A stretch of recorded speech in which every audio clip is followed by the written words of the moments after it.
Hello, everybody.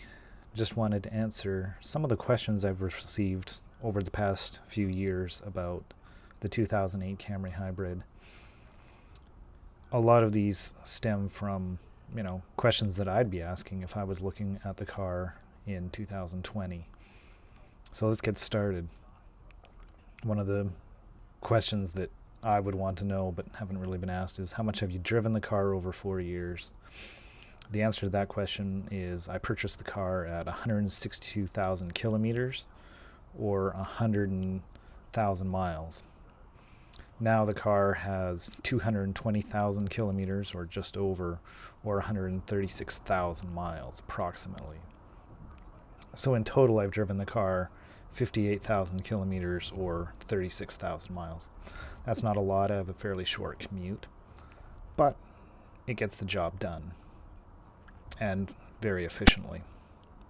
So one of the next big questions I always get is, have you had any problems with the car's battery? Are you still driving the car?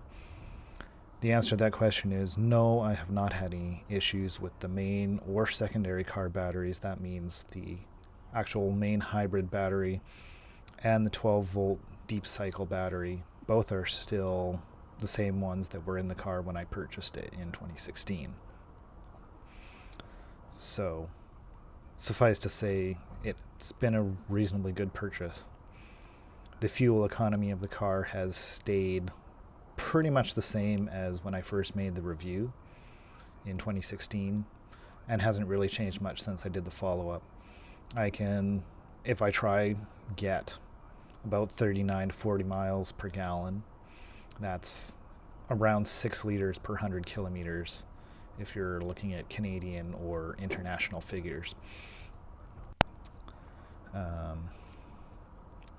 What issues have I had with the car is another question that I've gotten from a lot of people.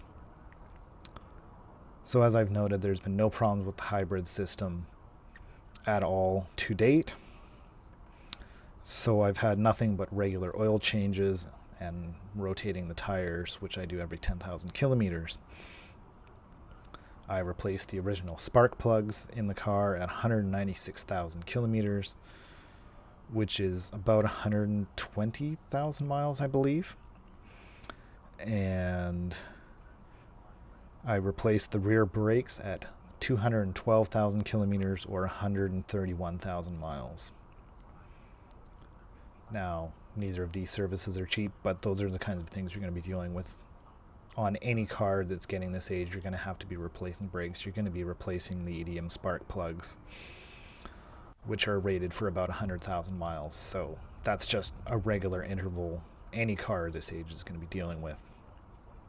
I have not had any other services done. Early on when I had the car, I had the brakes checked because I thought perhaps there were some issues. And that was because the dealership I bought the car secondhand from had possibly ground the brakes to remove rust from them, and that may have caused some minor issues until I wore them in.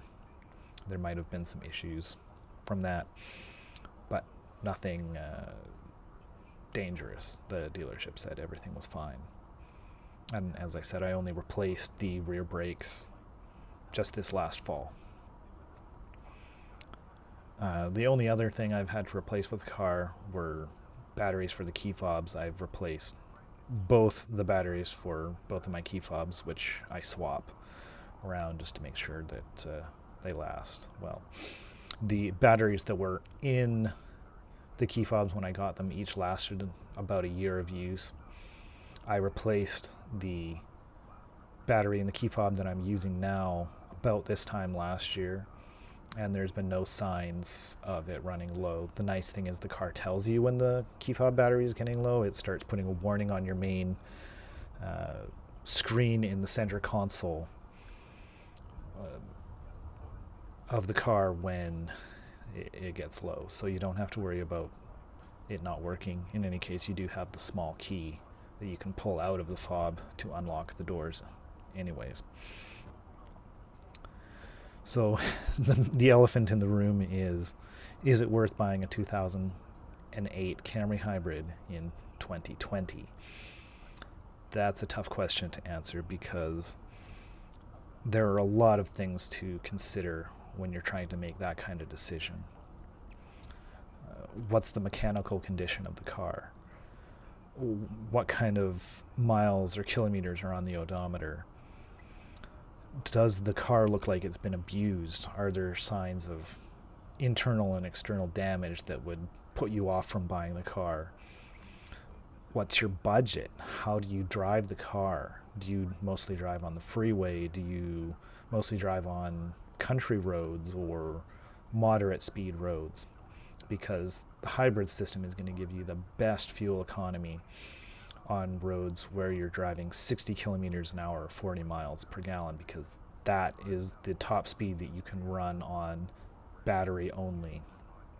And if you're only doing short commutes, you're going to lose out because the car takes a while to warm up and switch over to the battery.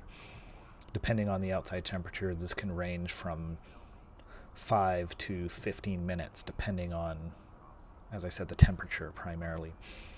During the summer, you can, on a mix of country and light freeway driving, 55 miles an hour, 80 kilometers an hour, you can, mixed with those slower speeds I mentioned before, 60 kilometers an hour, 40 miles an hour, you can easily get that 40 mile per gallon, 6 liters per 100 kilometer numbers. But there are a few caveats to that, like, does your car, or should I say commute, deal with a lot of hilly conditions? Like, is your route all uphill, or is it fairly flat? If it's fairly flat, you're going to do pretty well. If you have a mix of hill and downhill that kind of balances out, you'll probably do really well. If you find yourself in a situation where you're doing a lot of uphill driving or a lot of freeway driving, both ways of your commute, you're probably just as well off with the gas version, because the hybrid system's not going to save you a lot under those conditions. If I was going to buy a car today, a used car, I would try to buy the newest model that I could afford. So if that meant the 2008 Camry Hybrid, one that was in good condition, yes, I would get it mechanically inspected by someone who knew what to look for in those cars and could test the hybrid system. But ideally, I would buy the newest car that I could afford. So if I could afford a 2012, 2014, 2010, something like that instead, that had lower miles and had a battery that was potentially in better condition, then yeah, I would consider the newer car. And those are all factors you have to consider. You're also got to look at other potential maintenance, like what are the condition of the brakes, what are the condition of the tires, all kinds of things when you're looking at these cars, whether you're buying it privately or through a dealer, and so many little details. But as long as you feel comfortable and you can afford a potential battery replacement, and that's the key, yes, go ahead and buy a Camry Hybrid. I think you'll like it if you are prepared for those potential issues, any of the potential hybrid issues on a used car, on top of usual maintenance, is something you have to be prepared for. You can't expect it to be trouble-free. I think I've been pretty lucky. I haven't had any major repairs, but that's about it. I think that generally covers what I wanted to talk about with the car. Overall, I would say it's been a really good experience. It's not perfect. The car has, creaks and groans of the plastic and stuff as it ages, but nothing that would put me off from buying it. If I could find one in better condition versus the one that I have, if I was looking at the same time, sure, I'd go for the better one. Don't necessarily buy the first one you look at. Take a look at multiple ones and see how it goes. Hope you find this helpful.